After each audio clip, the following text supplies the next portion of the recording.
it's not a normal thing, being inside a metal box under the water, upside down. Nervous is a very normal thing for people to experience. It looks like a scene from an action movie. Underwater, upside down, buckled securely into their seats. This is deemed to be amongst the most high-risk training, but realistic training for any emergency response training you can do anywhere around the world. For thousands of workers, this training is mandatory. FIFO workers, TV news crews, even some government ministers must know how to get out of a helicopter if it goes down over water.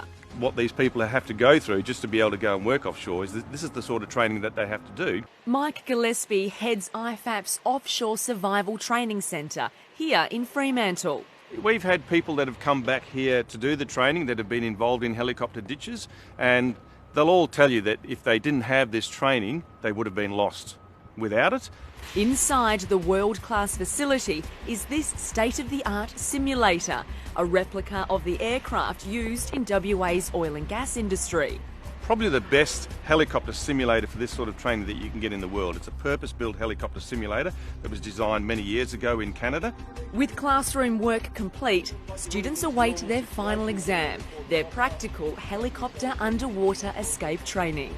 We turn them upside down, they've got to find their exit, they've got to remove their exit, then they've got to take their seatbelt off and get themselves out.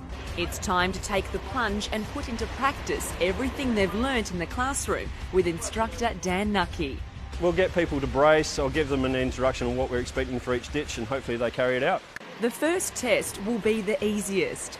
As the water rises up, students take a breath and then exit through their nearest open window or door. They think they have to be a Houdini, where the actual process is quite simple.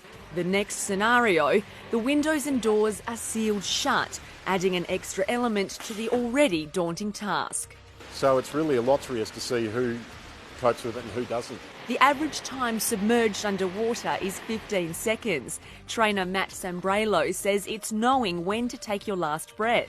There are people that take a breath and just before they go underneath they feel compelled to take another breath. We see that in advance and we think, oh dear, but it's too late, you're under. As the afternoon goes on, the drills become more ambitious and it's time to turn the students upside down.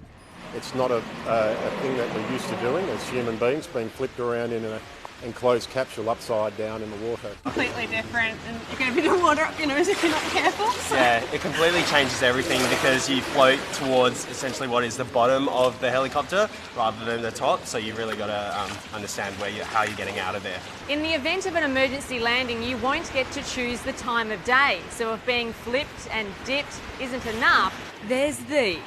We put blackout goggles on some people if they think it's not extreme enough. They want a bit of an extra challenge. Most were happy to take it to the next level. For others, it was already challenging enough. Because it induces a lot of anxiety in individuals, leave your ego out in the courtyard. Some people are comfortable with this, some aren't. Matt has seen some of the most confident swimmers still panic and says completing this kind of training is a feat in itself.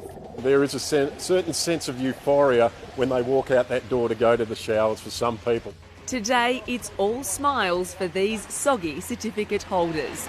For some, it was overcoming fears. For others, it's knowing they won't need to return for another 4 years. Either way, they're now equipped with the skills they hopefully never have to put into action. They still get worked up a bit when they're coming back again because they can remember it from the first time. They didn't enjoy it the first time and they're not looking forward to coming back and doing it again.